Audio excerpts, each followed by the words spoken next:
Oops. Hey guys, welcome to That Pedal Show. Dan here. Mick here, and Joe here. Yay! Woo! we've finally done it. So Joey's just returned from a UK and European tour, and you're going home tomorrow. That's right. Sad face, happy face? Bit up, bit down. Bit up, bit down. Yeah, sure. You know, we've been on the road since we landed in the UK on the 19th of April, and it's today, the 23rd. Are we not saying dates? I don't know. Whatever.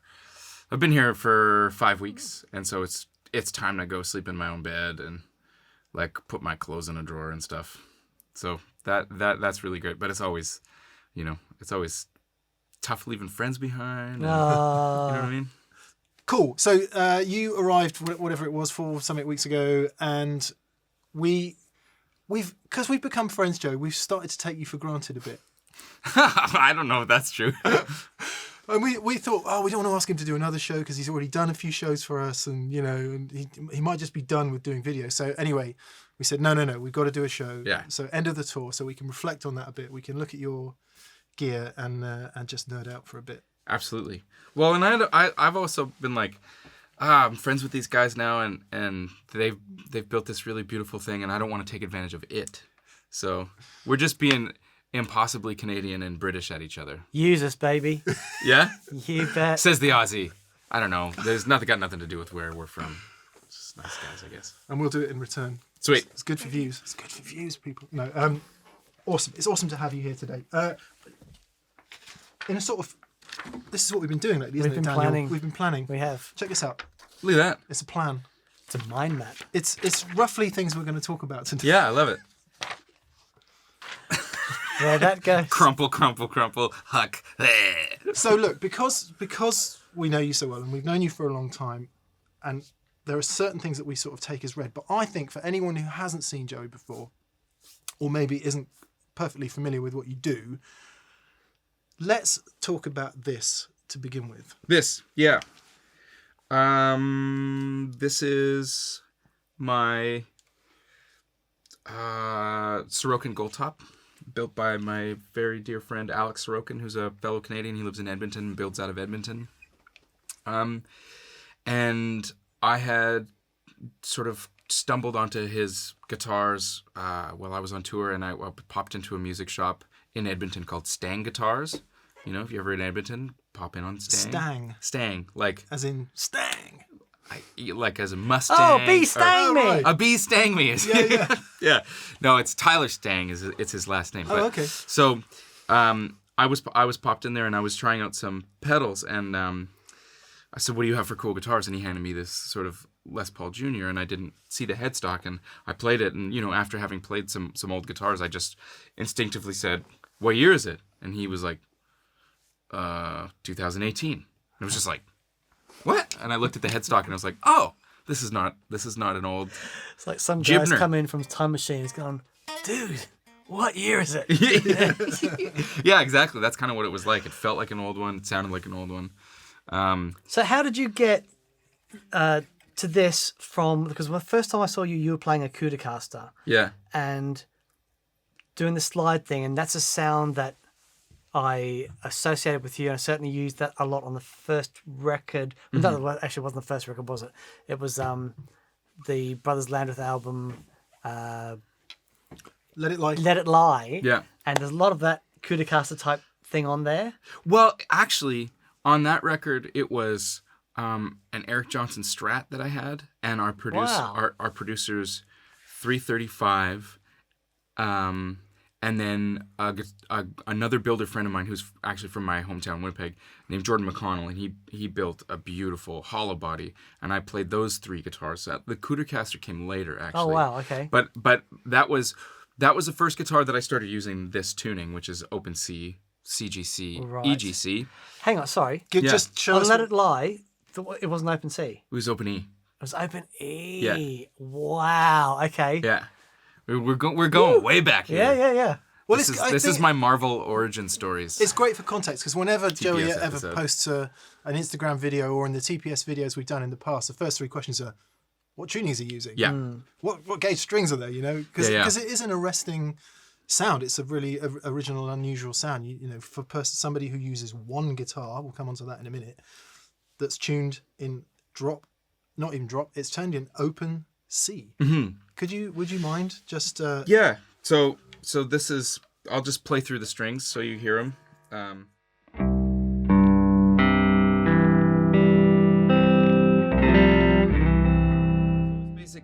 It's basically like an E chord tuned to that, and then, which is the same as open D or open E, but I just dropped it down 2 full steps, and I got that from a really good buddy of mine, Champagne James Robertson, who's a brilliant Toronto-based guitar player, slide guy, and we connected over a slide guitar, and he was like, here, this is my slide guitar, and it was a Tele tuned to open C, and I was just like, wow. And then so fast forward a little while, another friend who was running a guitar, who still does run a guitar shop in Saskatoon, also in Canada, had built this kind of Cooter style guitar. He had some old gold foil pickups and threw them in a Strat body that he had.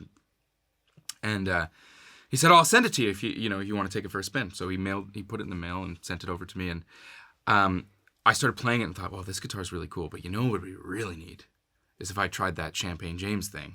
So I texted James and was like, hey, I think I'm going to do this. Does it bother you? And he was like, no, man, go for it. So I'm far from the first person, and I think that he's not the first person to do it either. There's actually a Nashville guitar player guy, sort of blues guy, slide player, who also plays in that same tuning and has for, decades. So he's... So what's the advantage? What's the advantage to being... two whole steps down? You know what? I think for me it was just when I heard it, it was different, right. and the guitar just kind of had this like bellow that I had never really heard a guitar do before. Not in like I've heard drop tune guitars. Usually it's in heavier music, so to hear it and then a baritone guitar is kind of its own thing as well. Sure. Yeah. This was just different, and I think it's like, maybe it's just perceived. Maybe there's nothing different about it, but it felt and sounded different to me and was immediately inspiring. So it was one of those things where like I put that Cooter caster in that tuning with baritone strings. So they're heavy strings. And I was in the middle of a tour. I can tell you where we were playing a place called Milk Boy, which is a club in Philadelphia. And we were playing and I took it on stage and I was like, I think I'm just going to put normal strings on this guitar because like I took that guitar on tour in a tuning that I'd never toured in before because I was like gung-ho and going for it. And I was struggling a little bit with like remembering like, oh yeah, I'm not in E anymore. So like, if I want to play in the key of G, I got to play in a different position. And so I was kind of like, I'm just going to put it back in open E. Do you use a capo for that stuff? Yes, I do. This is the page. So if you're playing songs that were written in open E, yep, you put the capo on the... So I'm saying we've got, apparently it's from an Italian word or something. So I'm trying to get the capo. Capo. We don't know if it's capo or capo. We don't know where the... Somebody please answer this. If you're North American like I am, it's capo, which is probably sounds ridiculous. That's what Batman-O wears. I'll keep making that joke forever. What? It's what Batman-O wears. Not all heroes wear capos. I've said this before. I think we should bring the cape back. I think you should be playing open C and wear a cape. I think that could be your thing. If I can just get this top button done up, I'd do it, but I don't want to. So songs that you wrote in open E, you'll change the pitch by using your capo. Yeah, but like it depends. It totally depends on. I think we've talked about this so much, just sort of nerding out. But there's a culture associated with the guitar that, like, a lot of times, like I'll sit down to jam with somebody and they'll go, "Oh, you're in C. Let's play in C." And I go, "I can play in all 12 keys. Like, I know how the instrument works." But there's this kind of culture thing to it. So certain things, yeah. If I'm playing an E and I want to do something that it would be based like. Where there's a lot of open strings. So for example, like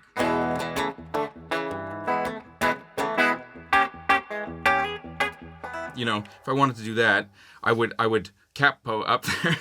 But if I wanted to take advantage of more like the lower notes on the guitar,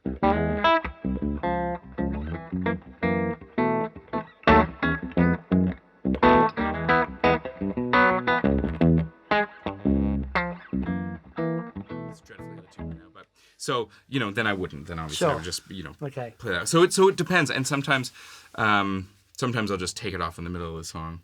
Certain things I want to just be able to sort of whack away and strum. And then if I want to get a little more specific, then I'll just... We're going to come on to that in a minute. So for anyone not quite following at the moment, Joey, if you could put your capo in position 4 there for a second. Yeah. Let me just hit the tuner for my friends at home. Our friends at home. Your G is wound. Yeah. Okay. And There's so many T-shirts coming out today. 60, what is it? 60. My G is wound. I take it off in the middle of a gig.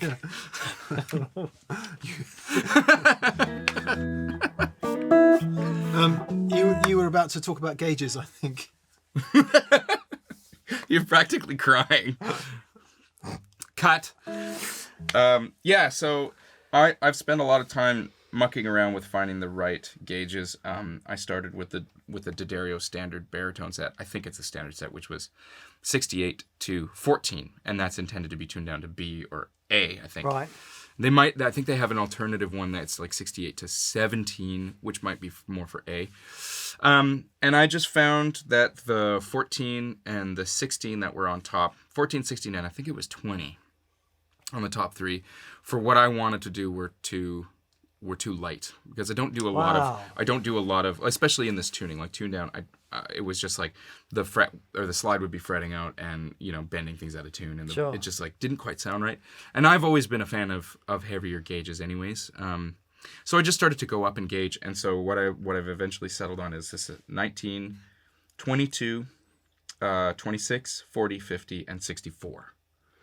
So, and it's interesting, the difference between the 68 and the 64 is not all that much different in terms of how it feels, but it's actually just physically quite large and sort of knocks things out of kilter. So this feels a little more balanced to me. Yeah, well. And I don't really have any gauge for that other than just like playing it, kind of going, that feels funny. I notice it. I'm playing and I notice it, and I don't really want to notice the strings. I just want to play the guitar. Sure. So that's kind of how that's come together for me. How did you go on the frets with such massive strings? I mean, it's not like it's not so bad, But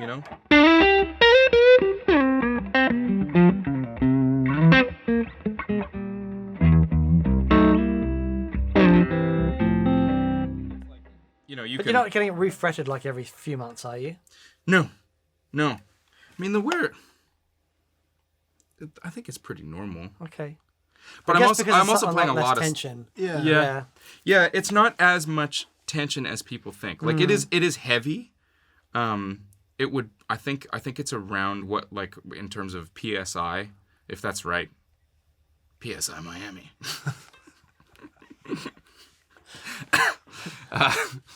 It's I think pounds per square inch would work. The suspect was wearing a cap, Runner. Yeah. Actually, yeah, he wears a capo for sure. PSI. Instead of taking off his douchey sunglasses, he just does up his cape. Just like, what's going on here? Horatio. Good. And he investigates string tension. That's what he does. And other things related to tension, like your basketball's overpumped. Anyway, it's around, I think, somewhere between a 12 and a 13. So it would be like if you had 13s in standard tuning, which is heavy, but people do it, Sure. Well, let's continue that context then. Could you stick your capo on position 4? Yeah. And now if you play your strings open. That's open E. Yeah. So for all of you people at home, if you take your standard tune guitar, play a E major chord in that first position, then that's what you just heard. Yeah. So you've got 4 more frets. More frets underneath. I appreciate that is ridiculously simplistic, but for anyone who doesn't get it, that's the context. Yeah. So if you take standard tuning, your A string goes up a full step, D string goes up a full step, and your G string goes up a half step. And then for open C, we just drop all that down 2 full steps. And then where it gets really fascinating with you is, I think a lot of guys who play in open tuning either do it for slide or for acoustic. There's the people that play in DADGAD or whatever, and a tuning that is not what we consider, standard. it always has a specific sound because the temptation is if when you're getting going with that, you kind of play the same positions and you play them up and down the neck because that's how it works. And you can kind of tell when someone's playing in an open position. But with you, because of all the study and everything, let's talk about that in a second, you're as free in that open drop C tuning as anybody else is on a regular tuned guitar. Well, not anybody else. Yeah, but in general. And that, I'm quite comfortable with it, yeah.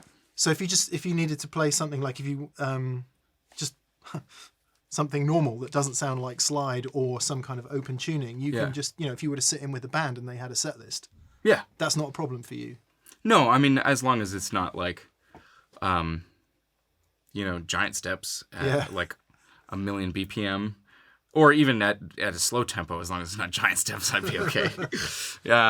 Yeah, definitely. I know my way around the instrument and the tuning and how it pertains to just like making music on it, and that was something when I started exploring open tuning was, and we've talked about this before and on the show as well, but I loved all the things that I got, but I was frustrated with the things that I lost, and so I just started to go, okay, well, what do I know about music? What I understand about music is, X, Y, and Z, and so how does that unfold on the guitar? In this tuning.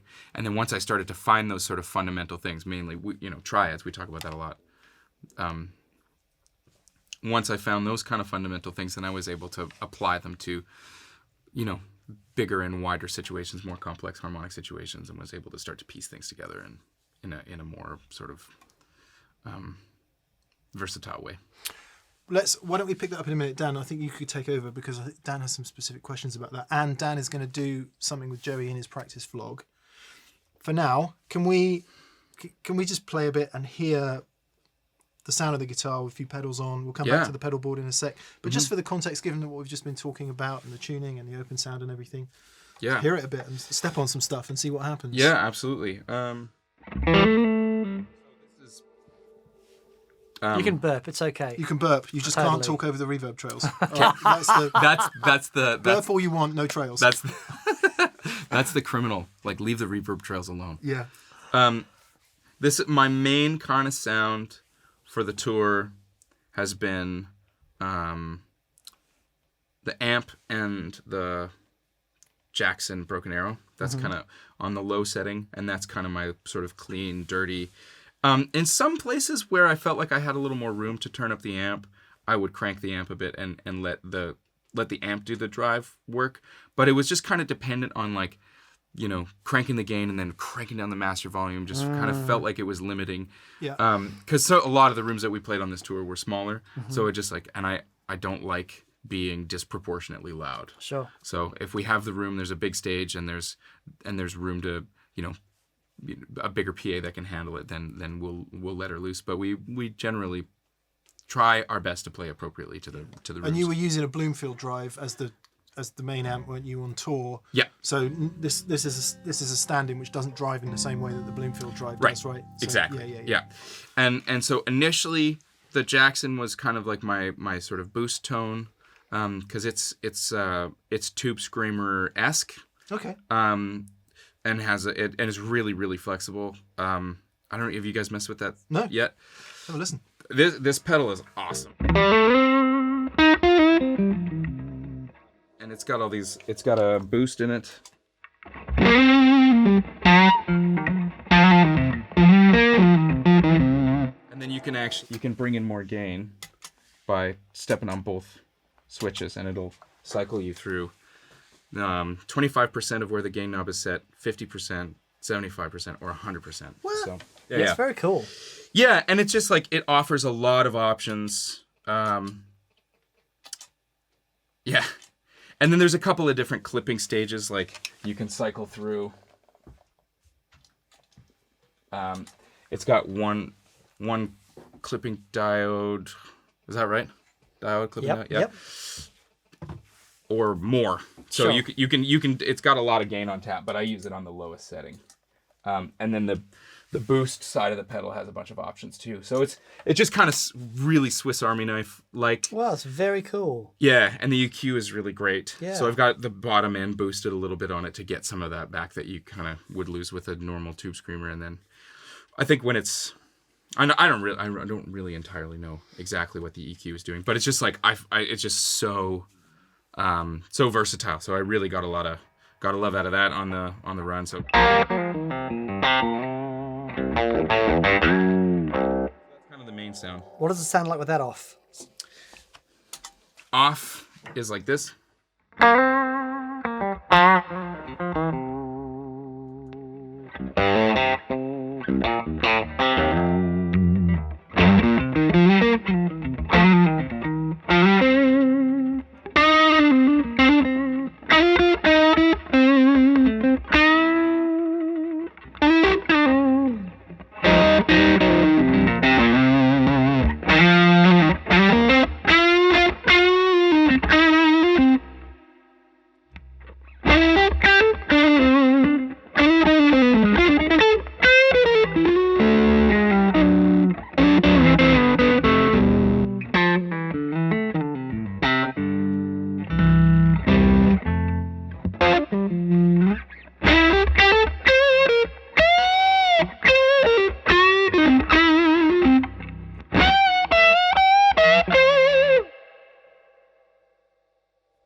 Yeah.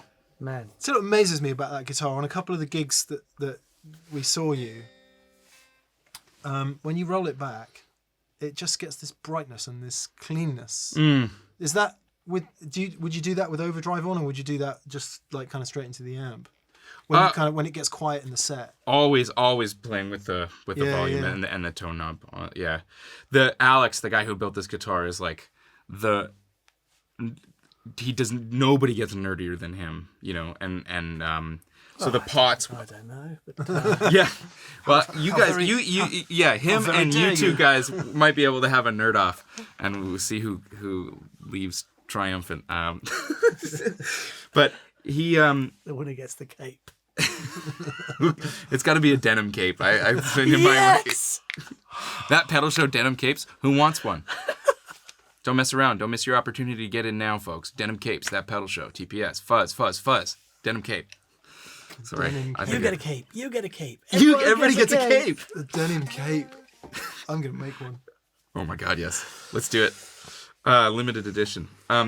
He had a set of pots in this guitar, and one of them, actually at the beginning of my last UK run, was faulty and seized up. And so we ended up, somebody came in and sprayed some WD-40 in it, and it was fine. But I mentioned it, and he said, I don't like that. I want to switch out the pots. Like, I've never had that happen before, and I just, let's switch out the pots. Anyways, I found these really nerdy pots that are, he has a graph that shows the taper and what the pot is doing, and it's almost identical to what the original Central Lab Gibson pots did, and they're even stamped the same way that those old ones were. Like, it's just like stuff that even I don't care about. When he was like, I'm excited about it, they use the same stamp. Like, I don't care about that. But that's how he just like, it's all. So anyways, and these pots, when I got the guitar back, and it was a different instrument. No way. Yeah, it was crazy how much it changed the way the pickups reacted and the way they felt. And also I was struggling with this pretty common thing is the neck pickup on these guitars is often a lot louder than the bridge pickup. And that's the case with this guitar as well. But he sort of measured out the pots and was able to cheat a little extra volume out of the bridge pickup by sort of changing the value of these pots, measuring them out. Have you retained that information? No. Well, because I guess they I would imagine that these would be 250K pots, maybe? With the P90, Weren't they 500s? In my... Somebody will know. I think they were. No, I think... you know what? I can't be sure. Someone will comment. Anyway. Well, Alex will probably comment and tell us all there's still about a single coil guitar. So, but... I think they were 500s. Either way, he found pickups that rated, or pickups, they found pots that rated at a I can't, and I actually don't know if it would be slightly higher, or slightly lower, but they were slightly mismatched between the pickups, so they they were matched together, but the the neck pickup might be a little less and or the other way around. I don't understand science. I'm not a doctor. Doctor of pots. Yeah. Can we hear it? Can we hear? Yeah, of Let's course. hear your pots. That's my jean jacket also.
And that guitar weighs basically nothing, doesn't it? It's the crazy lightest thing ever. Yeah. For context, possibly the lightest Les Paul type guitar. Yeah. I've ever felt. He worked really hard to find, because it's not chambered, but he just worked really hard to find the right wood that was light but still resonant and sort of did what he wanted. Much to his frustration, I've put this compensated bridge on. Yeah. Because especially again because of the open tuning, and this is something that I've flipped the bridges on this tour 3 different times because while this bridge plays in tune, it sounds bad. Right. Like the actual aluminum bridge that we originally had on this guitar sounds significantly better. Like even to the point that when I was switching it in between shows, Roman, my drummer and producer, was like, I can tell the difference between the bridge. I hate that I can tell the difference between the bridge. But there's like a mid-range content that's missing with this bridge. But That's so funny. My ears are so sensitive to the tuning and because if you look at the intonation curve of this bridge, Yeah. it's drastically different than what you'd see on standard tuning. Yeah. Because so a compensated bridge is actually makes it worse. So I'm actually what I'm going to do is order a bunch of aluminum bridges and measure out the distance between here and here and just file out my own bridge. I think what we need is some crazy machinist who loves doing this kind of thing. Help me out. Now, Bill Collings and the guys at Collings did it on their wrap over bridge where they made this beautiful curve on it for regular tuning. Yeah. So it's totally possible to do. So if there's any crazy metallurgists stroke casters stroke machinists out there who can make this, let's do it. Let's get Joey a bridge that just works perfectly and is beautifully made. And that would be awesome. And sounds good. Because I've been trying to find somebody because it won't be hard to do. You could just take a standard. Yeah. The company, I think it's Pigtail. They make these really vintage, correct looking bridges, and they just need to file the right intonation curve in it, and then I'll be a happy camper, and then everything will be right in my world, and I won't want any more pedals or any more stuff, and I'll just be happy. I could just write songs. Speaking of pedals, He lies blatantly. Yes, we were getting into it. Oh, you did start to talk about it. Yeah. Who built this board then? Who built this board? I actually put this board together. Oh, wasn't him. No. Not this one. Ah. No, my other one was, but I put this one together in Canada, and it took me forever, just because I just don't have the patience to. So I was like, I'm gonna give myself a month, and every day I'm just gonna run a couple cables. so Joey calls me before he starts the tour, and he said, I've got this one sound I'm trying to get, but we're trying to go light. I'm not going to bring the big pedal board. It's just we're trying to keep everything compact. Oh, okay, no, great. Yeah. Can you build me a small board? This is what I want to use. Yep. Can we hook up before the tour? I said, yeah, no problem. I said, okay, I'll bring over my bare essentials that I need just to get past the tour. Yeah. The next day, he calls me and goes, "Oh man, I used the big board last night. It's awesome. So I'm gonna find a way to bring it over. I have to have it." Yeah. And you were doing stuff on this tour that I haven't heard you do before.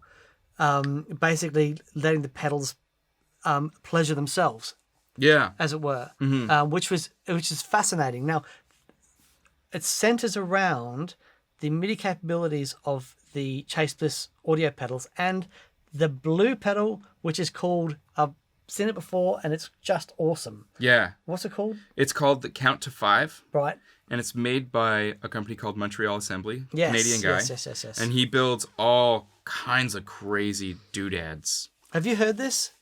I heard it. It's in the context of a gig. Yeah. So, in short, you play a phrase into it, and it creates stuff. Yeah, you want me to show Yeah, it? yeah. Let's do it. Okay, so what I'll do is I'll just show you the pedal and what it does, and then I'll walk you through what it's doing.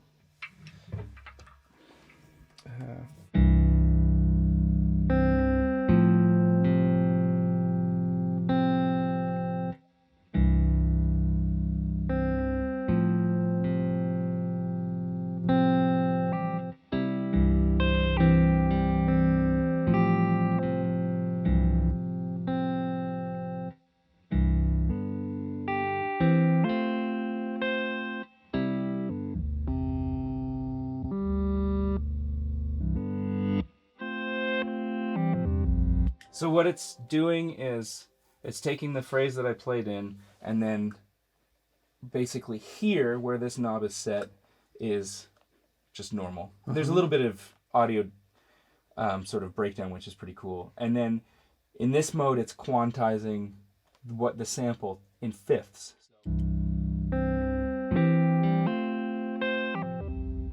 And so you can bring in these other two knobs in this mode. There's 3 modes of operation on this pedal, but I mostly use this one.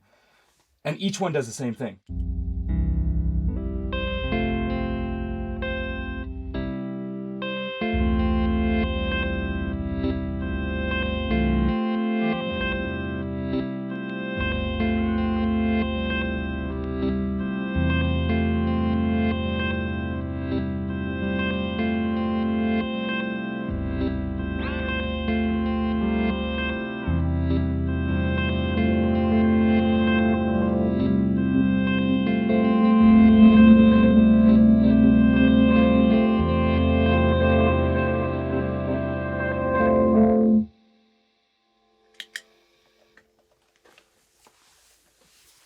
It's wonderful. It's pretty cool. Wonderful. There's a couple of moments during the gig where you would just set up this sound, and it added a whole other element, and there was a randomness to it,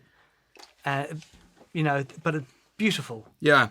I loved it. It's been seeing you push those areas as well. It's just been fascinating. Well, I found it really inspiring. Like a friend of mine, a buddy from Toronto, Josh Van Tassel, is a brilliant drummer and producer and writer, and he's a drummer and an engineer, and he's got all these crazy pedals, and he's always got like the coolest, weirdest stuff, and I was like, I really want to check some of these out. He's like, you just get that, start there, and it's just, I think it's because it just sort of has this random element to it.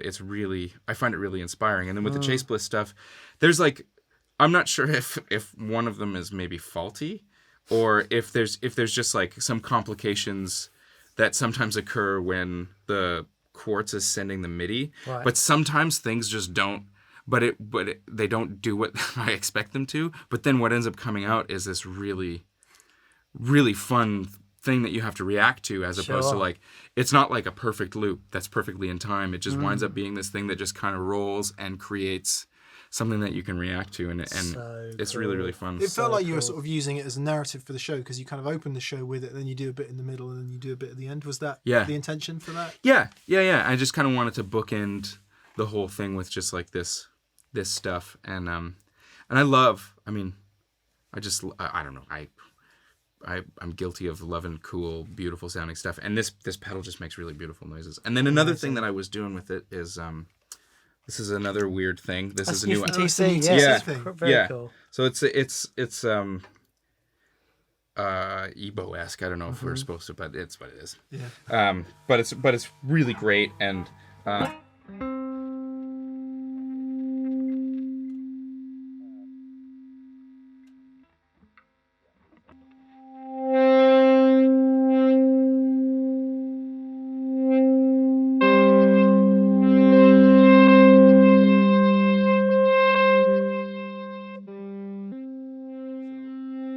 then what you can do is you can change what it quantizes by.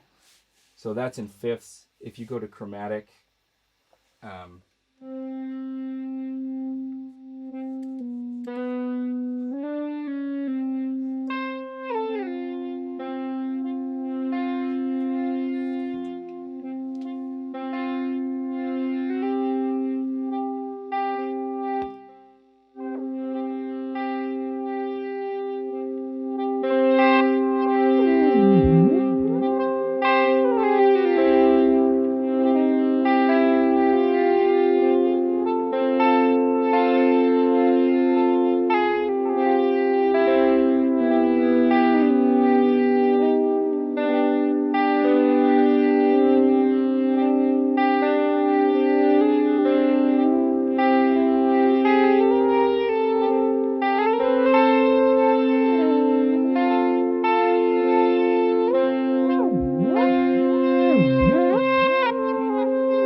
it just makes weird It's noises. so cool. That's It's awesome. really fun, and I find it like, it can be easy to sort of just lose your inspiration if you're doing the same thing. So this just kind of is a bit of I found it a really fun way to sort of re-engage my creativity on a gig, because it's a really scary thing to mess around with, because sometimes it sounds bad, and sometimes you come up with a loop that's just like, oh God.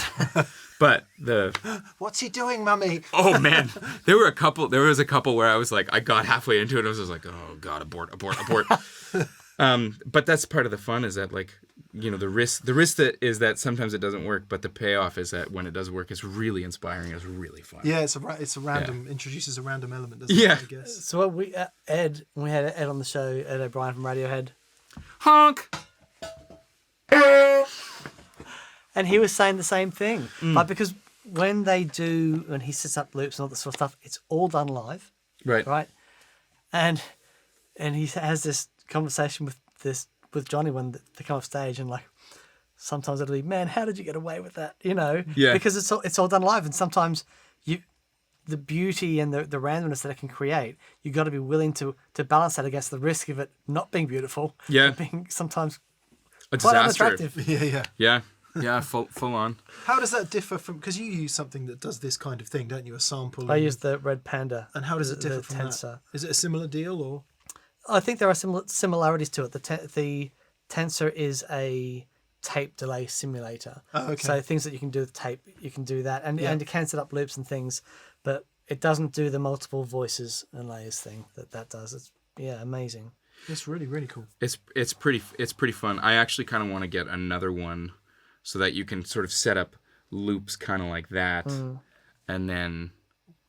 I mean, you could. There's a million different ways that you could actually do it, but the things that two of those things would and could do together, and how they react, and it also operates as a standard. Well, far from standard, but sort of in terms of application as a delay pedal that just does kind of wacky, weird things. But I haven't really messed with that as much. Okay. Because I just sort of found those modes and was like, oh. And then it interacts with the Therme, the way that I'm using it a lot. And so the sound that is this the kind of thing that I accidentally found one night was like, I'd set up this loop and was doing something weird with it and just found like if I set the delay pedal to 100% wet,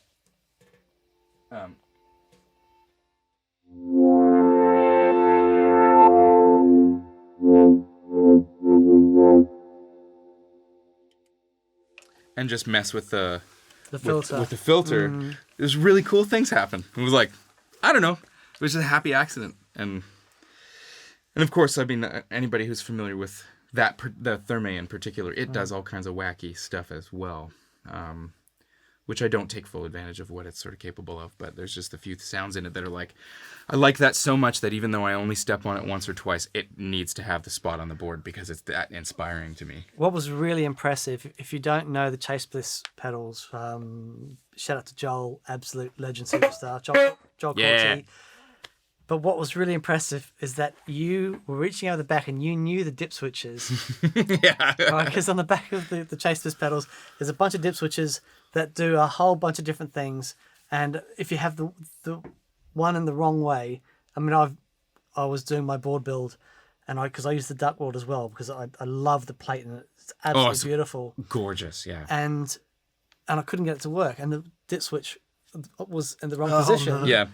And but you were just feeling around, going, "Oh, hang on, this dip switch is in the wrong position." And I thought, "Okay, I take off my hat to you, sir. I doff my cap to you, sir. That was awesome." Well, it's really just one dip switch that I know it takes. Don't say that after I've built that up.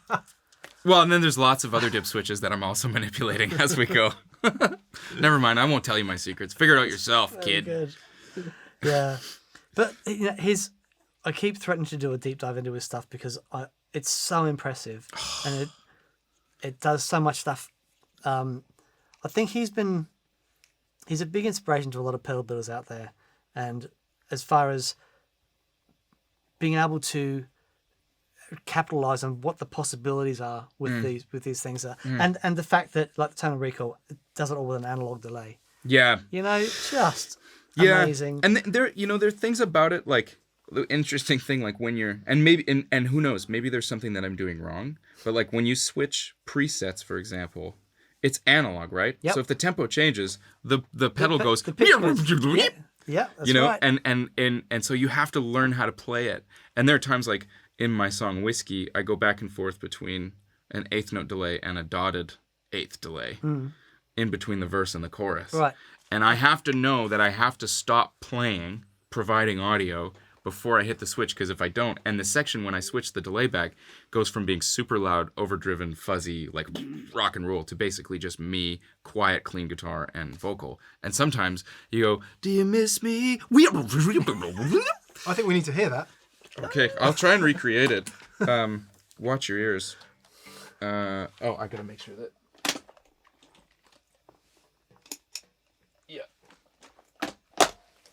Where is Is that a Mythos Joey Landreth Highroad Fuzz? It might just be, yeah. Is that what I saw there? Yeah.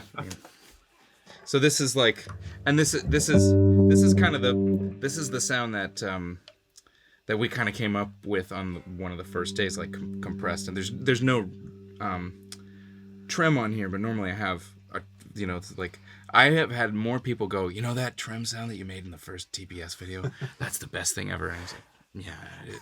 I had nothing to do with it. That was all Dan's idea. But that's normally what I have running here. But I just don't have a trem on this board right now.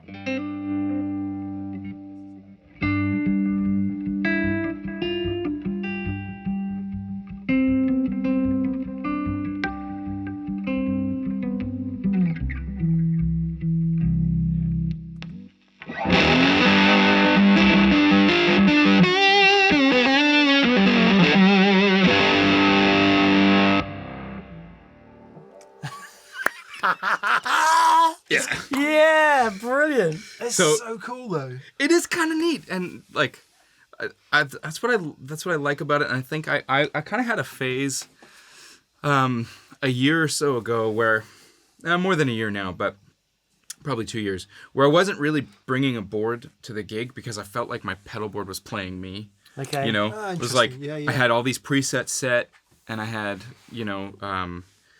very specific. And I mean, this is much. It's not that much different, but because there's just like an organicness to how these pedals all work, and they're kind of fussy, and you kind of got to know what they do and how they like to be set, and I don't know. There's something about it that's a little more keeps you engaged. Yeah.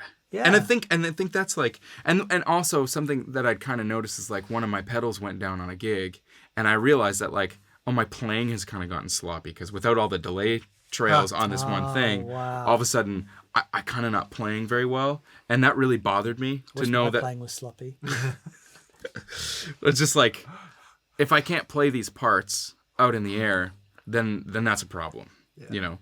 And so I kind of went, okay, well, I'm gonna spend a couple months not playing with, which is very limited. I had a Fuzz, I had the Jesse Davy Fuzz and a wah pedal and the channel changer on my 2-rock, and I did like, I don't know, probably 3 or 4 months worth of shows like that, and it was really fun and it was really exposing because it was like, can't hide behind anything, and gotta make this stuff work like this, and still be able to get sounds that are inspiring to me and are inspiring to the audience. And I even had some guy come to a gig, showed up to one of my Toronto shows and was like, I drove 3 hours to see your pedalboard and you don't have it.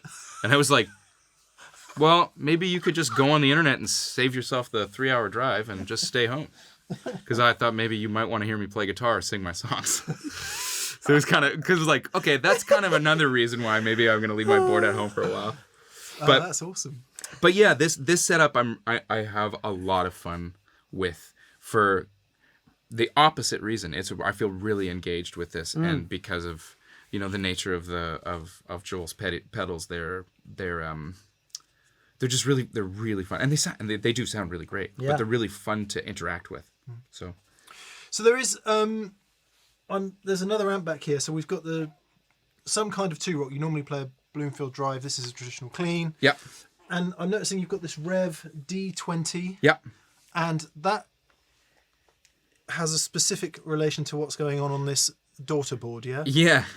So the they're running at the same time, and then what we've got going on here with the new Gig Rig Wetterbox. So here's the thing. There's a song on my record called Forgiveness, and it's got this tone that we got by playing a tube tape echo, the full tone one, into an old Fender, my brown Super. And it was just like, the repeats were short and like not a lot of repeats, and it was kind of slappy, and the delay sound itself was high. So it was just kind of like intense slap. But it was not doing exactly what I kind of wanted it to do. And so in post, I took the 2 room mics and nudged them back by a certain amount. And it just kind of added this extra element of kind of stereo. How much? 115 milliseconds. Like, I'm pretending like I don't know exactly how much they're set. I went into the Pro Tools session and zoomed way in and then measured where the one waveform started and then the beginning of the other, and it was like, okay, yeah, it's 115. And then the it was funny, like because the tube tape echo is all analog and it's just like a slider. I went in through alternate takes in the song, because by the time we got to what I played on the record, it was a pretty finessed part, and there was no break in the music long enough where I could measure the distance between the source audio and the delay. So I went through alternate takes where I was just trying stuff, and there's one part where I literally just went, awesome. And then it was like, yes, there it is. So then I was able to measure that, and that's 185 BPM, milliseconds. And then the room was nudged back by 115. And so I was able to recreate this sound most of the way, but the one thing I couldn't do was nudge that room back. And there's nice sounding rooms in the Dark World, but the pre-delay didn't really get me there, and the room sound itself was almost too nice. Like, the room sound that we got on the record was scrappy, and it was like, it wasn't a big room, it was a small room, so it was more like phasey things than anything else. And so I use the 2 Notes stuff at home a lot for recording, and they've got really cool room sounds in it. And then when they came out with this, the new mini one, and it had the reverb sounds in it. I was like, okay, well, maybe I can use the room reverb in there because it's kind of got that scrappy quality to it. Then I just have to figure out how to delay it. And I was like, I could set a delay pedal to 100% wet, but I can't mix it back in with my dry signal. And that I didn't have the ability to do. So that's when I called you the first time and was like, do you know of anybody who's making something like this? And you were like, well, I am literally in the process of launching this new product that does exactly that. And so that's what this is. So this is basically the room sound off of my record in a pedal board. And then the expression pedal blends it in. So maybe I'll just show you what the room sound itself is. So I'll turn off the 2-rock. And so this is the so this is just what everybody is seeing here.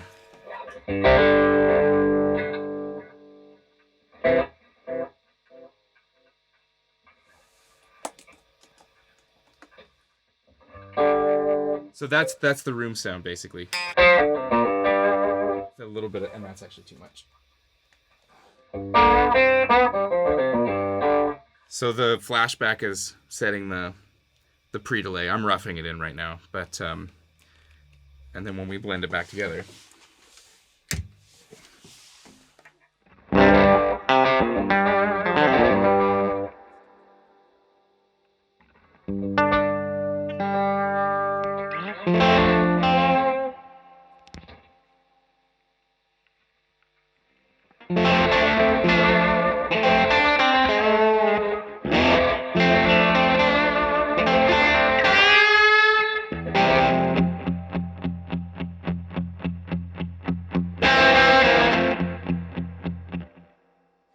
So that's kind of what I was using it for. It's super geeky. It's like supremely nerdy, but it was just like whenever we played that tune live, it was missing that element. And the tone is such a big part of how that part works and the vibe. Yeah. You know, it's one of those things where it was like, I had a hard time playing the song because it was just like, it just doesn't actually sound right. Yeah. So I'm building this board the day that Joey goes out on tour.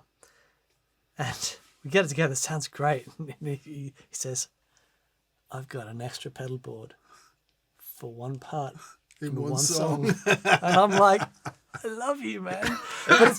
But you haven't just, it turned out that you've used it for not just that, right? Yeah.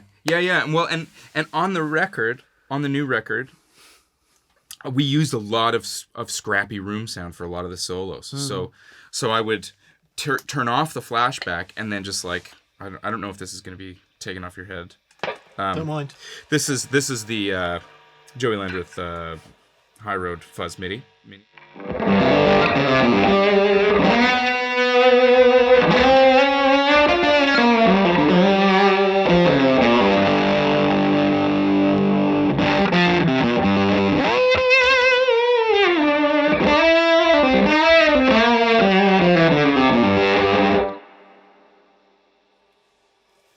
That is awesome. It's so fun, and it just brings in that element that's like, to me, it's like it's like kind of.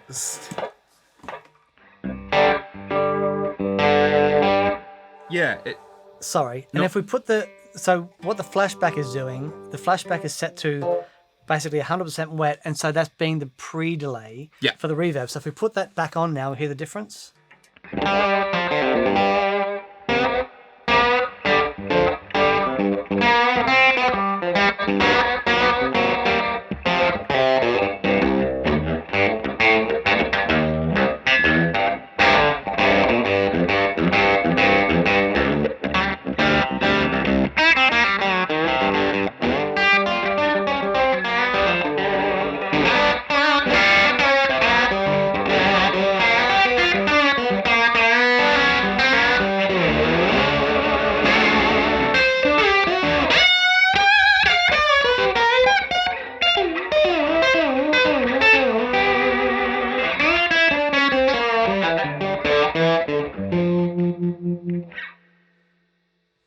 Sorry, I got carried away there. It was pretty Please fun. keep getting carried away. Man.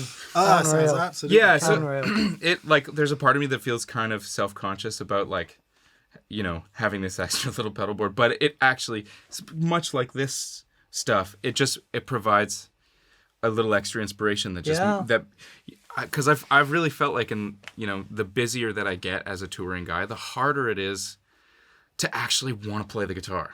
You know, Wow. and it's just like I've always loved playing the guitar, but sometimes I just don't want to, you know, and sometimes I just don't want to play a show, and so like having something that reminds me like, hey, you love this. It's and in this particular case, it's been just these fun things that just kind of like are doing that, you know. Yeah. And it has made a very big difference in just sort of getting the inspiration going. We're kind of talking about like that with this sort of incorporating in that, like, you know, quasi wet dry thing. It just like it adds a little humanity back into the nerdiness, you know, like just like your environment is in 3D. And I think that's why it feels so good to play in stereo, is because it's like your ears are stereo, your life is stereo. So it's like, I don't know. It's so interesting when you talk about the human aspect of it like that, because I think that ties into what you were saying about Joel's pedals and the sort of randomness of the, sorry, I forget the blue pedal.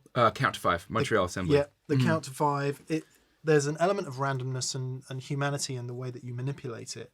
Because I think there's probably people watching who would go, well, surely you can just program all that into a Helix or an H9 or something, and you could just program it in, step on it, and it would do everything.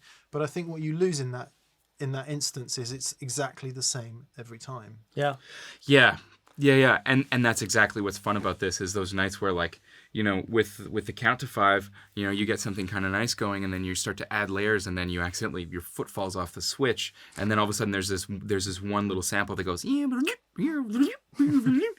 you're just going to react to it differently, you know, and that's what I've always, like, in those moments when I struggle with music, and I struggle with the industry, or I struggle with just being tired, you know, because you're, you know, being on the road is hard and tiring. I try to remember what it is that as a little kid, what fascinated me the most, and it was the beauty in making music. And so that's where I try to, when I can't connect, that's where I try to remind myself to go back to. And it's sometimes harder than others, but like having something like this little rig has been like inspiration machine. You know, and sometimes I'll be struggling with the solo playing, or like I like to do these sort of like chord melody kind of intros for stuff, and sometimes I'm just like, I don't want to do this right now. And I'll step on this thing, and then you just get a little bit of like something different. You go, okay, no, I'm in it. I'm back. Yeah. Wow. Okay, So I'm gonna cool. do it. Yeah. So it's cool. Yeah. It's been really fun. Very cool. I've been looking at this for the last hour or so, going, that's old. Yeah. What is this? That is it's a 60. I think it's a 68 or a 69. I touched it with my foot. You did. The I made a friend on this tour, Michael Putman, and he runs a shop in Munich called Tone Nirvana, and he'd reached out about just doing an interview, and I think he also writes for a magazine as well. And so, you know, nerds unite, like when you geek out over a common sort of goal. And I have an old King Wah, Vox King Wah from the 70s, that I basically bought because Eli at Two Rock said that's what Doyle uses, and I was like, that's his wah tone. I mean, it's frustrating because it's actually more to do with his foot, probably. We can honk Doyle. Yeah, Doyle Bramhall. But yeah, that's what Doyle uses. So I found one, and Eli actually changed the pot out, and it sounds really, really good. But Michael had said, if you like that, you gotta try one of these older ones, and they have this particular inductor in them, and it's the trash can inductor, I think is what they're called. And I played that one, and he tweaked it a little bit, and you know he's really, really nerdy and just knows this stuff really well. So he was messing with sort of where the pot was on the treadle, and we kind of found the sweet spot. And it was like I played it and was just like, oh God, how much is this? And he just was like, oh, it's not for sale. Like, it's out of your, like, I'm not going. Spends 3 hours tweaking a while with Joey. It's it, we've nailed it. Oh, and it's not for sale. Well, but he just sort of said, I'm not gonna let you walk out of here having paid what I would charge somebody for it. So how about I just lend it to you, and don't lose it, and I'll get it back from you. You know, Bless him. one day. So I've had dealings with Michael over the years. He's helped me out with articles and stuff. He's super knowledgeable about things really like, knowledgeable. Brazilian rosewood in Europe, and he's a super guy. So check him out. His store again is called Tone Nirvana. Yeah. Yeah, check him out. Yeah. Yeah, and so, but it's just like, do you want to hear it? Yes. Yeah. How do I do this without getting in the way? Just do it. It's Okay.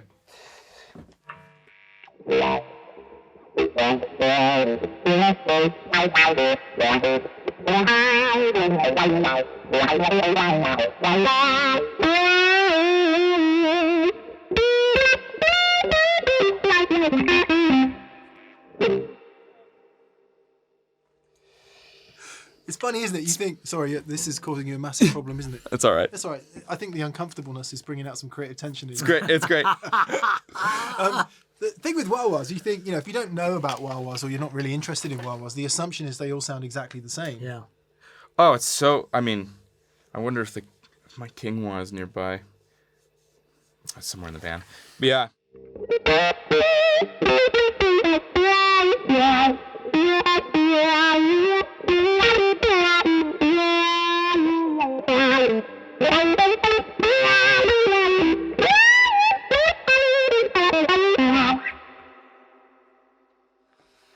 Goodness gracious. It's just, I just want to step on it. Yeah. I don't want to stop stepping on it. That's awesome. Yeah. Wow.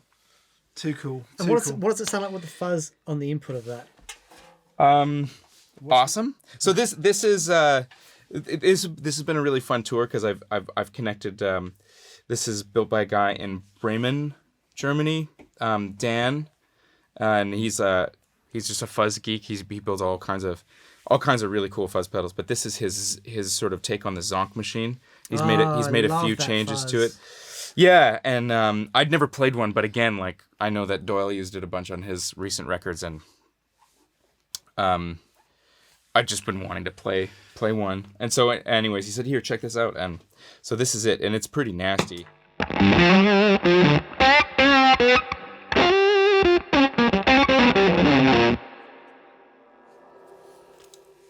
That where it splutters. Yeah. Is just the coolest thing. Yeah. Oh man, well, and you can adjust the so the bottom knob is the bias. So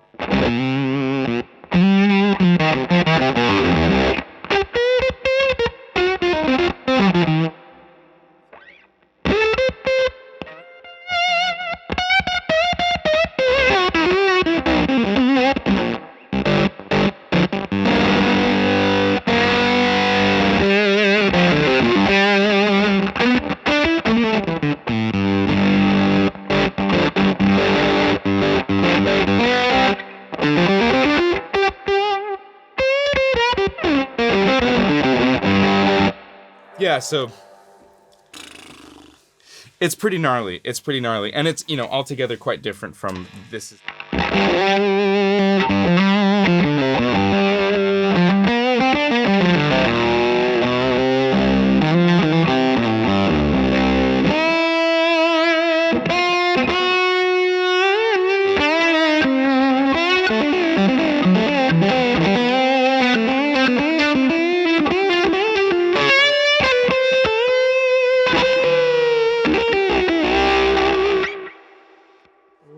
What does octave sound like with slide?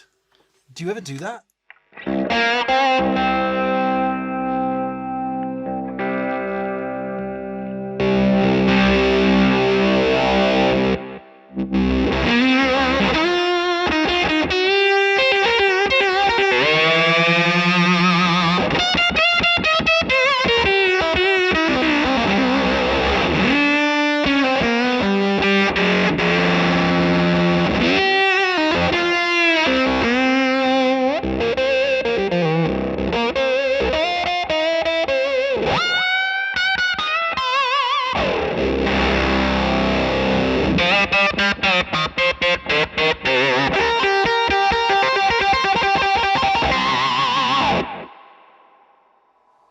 Awful. Sounds like that, Awful, just awful. but then mixed.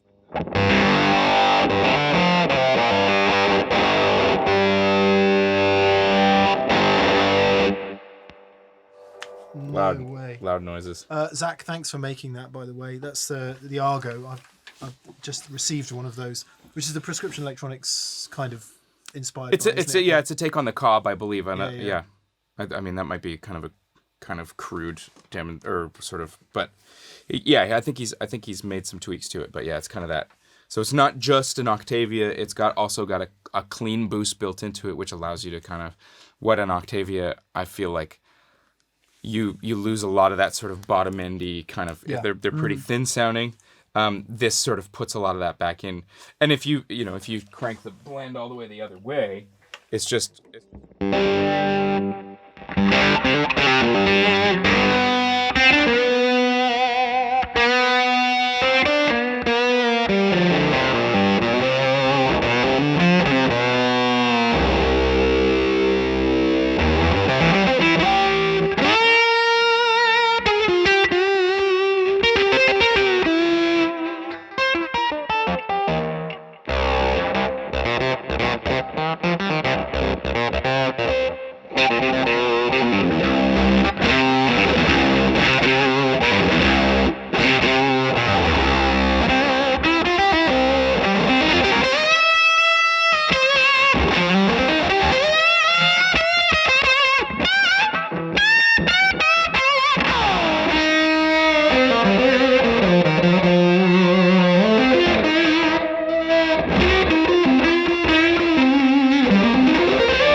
Oh man. Yeah, so that's that guy, and then this guy again.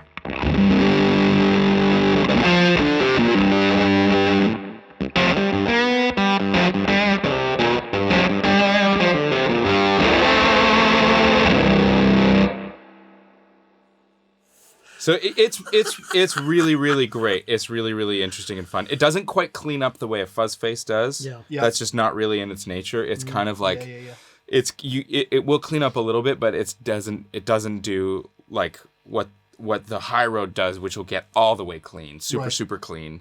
What's the Highroad based on? It's based on actually his Golden Fleece. Yeah. Okay. But it's voiced, which is I think back there, the yellow one on the far left there. And so it's kind of a take on that, but was designed to have a little more of a fuzz face feel to it. Whereas this is kind of, I'm pretty sure it's his own design too, like from the ground up. But it's just slightly voiced different. But they are kind of a similar beast. But yeah, so it cleans up really, really well.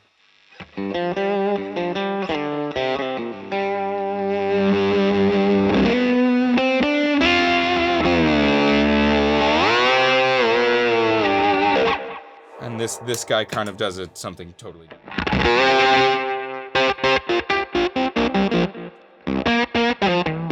It kind of stays nasty the whole time. Yeah. What's the June 60? What's that? Oh, this is the TC guys made from a Juno. Those old synthesizers. They had a section of them that was had chorus in it, and so this is just that.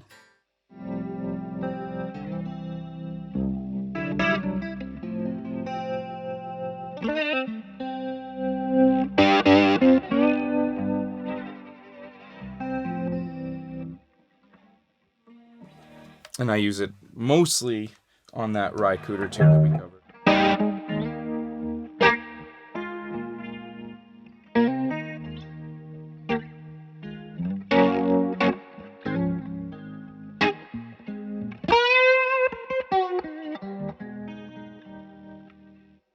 Yeah, sorry, I'm so out of tune.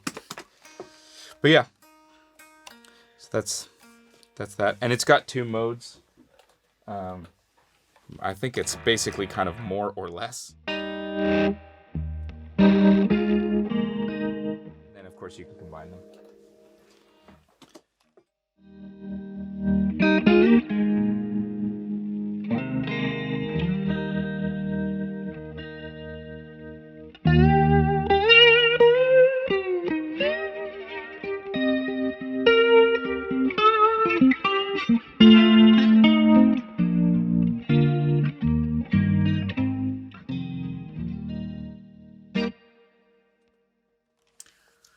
Lovely.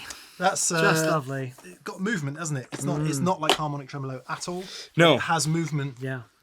in a way that gives you that same similar sense of. Yeah, I was pretty surprised by it, but I've been sort of quietly exploring synths, just like not really getting into playing them or anything, but just like kind of checking out sounds and really sort of digging what some people are doing with that, and it's like, oh, Juno chorus, hell yeah, I need that, give me that. So it's cool. It's different. It definitely is different. It's different than say like the Dimension Joey's C. next album.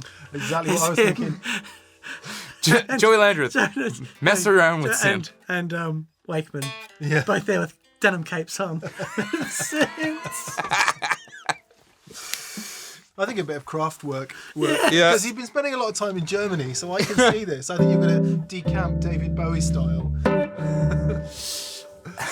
Let's get into electronics and like. Oh yeah. Why not? Don't let me do it. Don't Cool. let me do it. Look, we were going to talk about a whole other load of stuff today, but we're running long. Dan is going to catch up with Joey to talk about playing and practice and all of that stuff.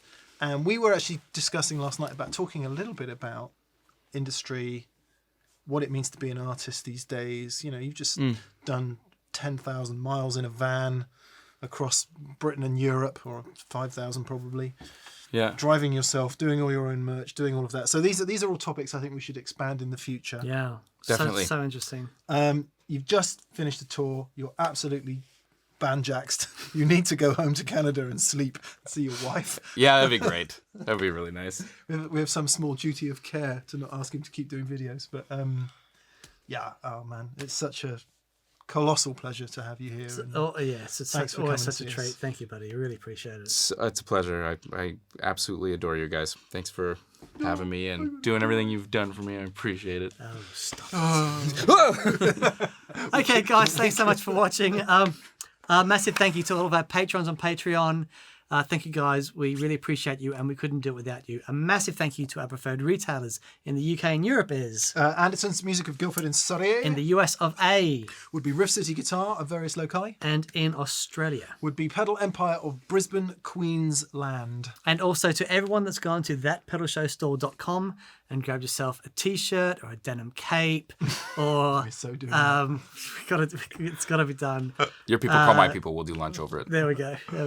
Yeah, so everyone that's gone to the store and bought stuff, thank you so much, because we literally couldn't carry on without you. Okay, just before we sign out, we should also say that Joey, having finished his UK and Europe leg of the tour, is off back stateside Correct. in the month of June, That's right. Yep.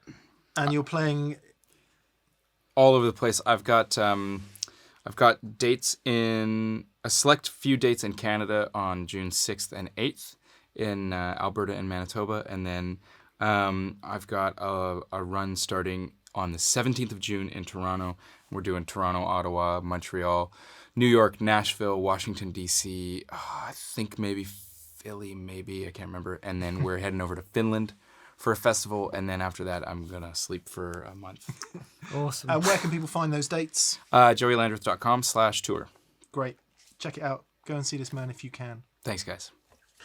Brilliant. Have a fantastic week. Thank you again, mate. We're so grateful. Such a pleasure. Yep. Cheers, guys. See ya. See you soon. Bye. Bye.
Thanks, guys.